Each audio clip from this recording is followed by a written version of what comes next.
Tagal ko na talagang gusto na magkaroon ng sarili kong studio. Sinungaling ako kung sasabihin ko sa inyo na hindi ako naiinggit sa ibang content creator na magaganda ang background.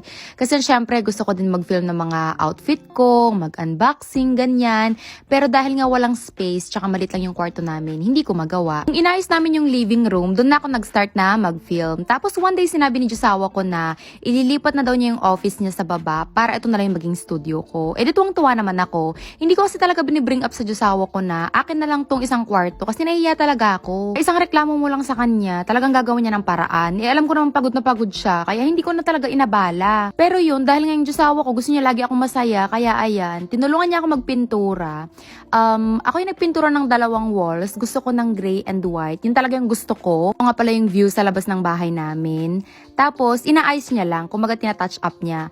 And then, na-realize ko na hindi ko pala gusto ng white doon sa banda doon, kaya pinapinturahan ko ulit ng gray. Basta ang peg ko, dalawang kulay lang yung mananalaytay sa kwarto na ito. Ito nga pala yung mga pinamili ko, balik-balik ako sa Ross. Syempre, papakita natin kay Josawa kung saan pupunta ang mga pera niya. Charot! Dahil hindi ako makapili ng mga floor vase, binili ko na lang yung tatlo para may pagpipilian ako. So, di ba sabi ko nga sa inyo, balik-balik ako sa Ross? Dito ako bumibili ng mga gamit para sa studio ko kasi magaganda yung mga quality dito at higit sa lahat, mura. Ayokong punuin ng mga gamit yung room, kaya ang ginagawa ko, bumibili lang ako ng mga malilit na stand, pero dapat puti. Struggle is real nga dahil mag-isa akong nagsha-shopping. Mas gusto ko kasi mag-isa para I take my time, walang nagpapabili sa akin, hindi ako nadidistract, ganyan.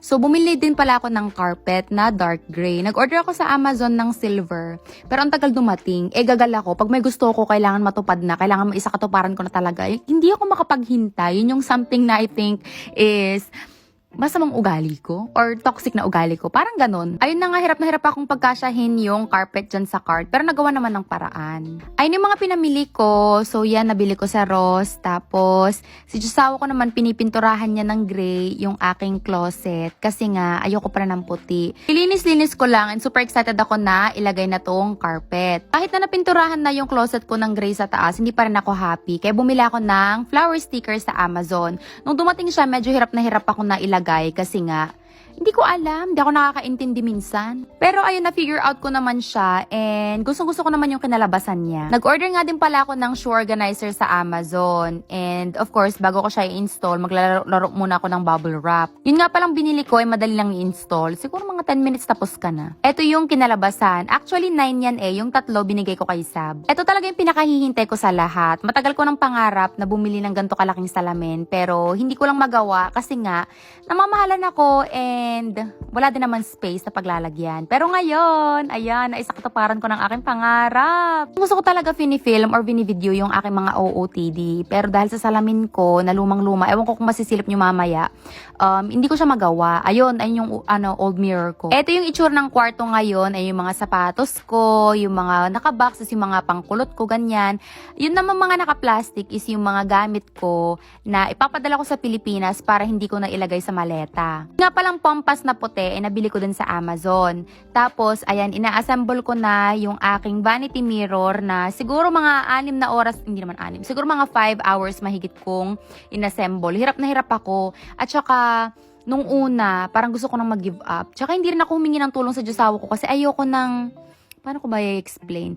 Parang gusto ko, may steps kasi yan So, parang gusto ko siyang gawin by myself. Tsaka busy rin siya. Although, nag-offer siya ng help nung malapit na ako matapos. Sabi ko, hindi, kaya ko to. Sabi pa naman niya, kapag pagod ka na daw, dapat tumigil ka kasi magkakamali ka. Nagkamali nga ako. Pero tinuloy ko pa din and I'm very happy kasi hindi ko maitutulog yan kapag hindi ko tinapos. Ayan pa nga, nagmerienda pa ng bread pan. Dumating na din yung order kong cortina and tinulungan ako ni Josawa na ikabit habang ako na-entertain ko siya sa mga chismis. Charot! Bili din pala ako ng, dami kong binili, no? Siyempre, pinagandaan ko tong mga bakla, pangarap ko to Eto nga pala, nag-order ako ng LED strip light sa Amazon. So, ipapakita ko sa inyo mamaya kung ano yung itsura niya sa likod. Nakita ko lang sa TikTok, alam niyo naman ako, hindi ako mahirap butulin. Pinichika nga pala ako ni Sab habang kinakabit ko yan. Kaya kung mapapansin niyo, pangiti-ngiti ako or patawa-tawa. Pero hindi ko kinakausap sarili ko mag-isa ha. Sobrang tuwang-tuwa ko dito sa LED lights na nabili ko kasi ang daming kulay na pagpipilian. Pwede mo siyang i-change, saka i-on using your phone. Basta i-download mo lang yung app nila. Eto yung sample video kapag nag-video na ako ngayon ng mga outfit ko. Sobrang tuwang-tuwa ako, as in. Sobrang saya ko. Natupad yung pangarap ko, mga bakla. Gustong-gusto ko talaga tong setup ko ngayon. Yung ganado ako na mag-outfit kahit wala akong pupuntahan. Basta makapag-video-video lang, ganun. Ito naman yung itsura niya kapag binuksan mo yung bintana and umaga. Ayun yung aking vanity mirror. Meron ako dyan mga stand, may mga drawer ako dyan. Nakalagay yung mga tools ko para sa pag-video. And then, meron ako doon na picture frame na dalawa na hindi ko pa napapalitan ang picture.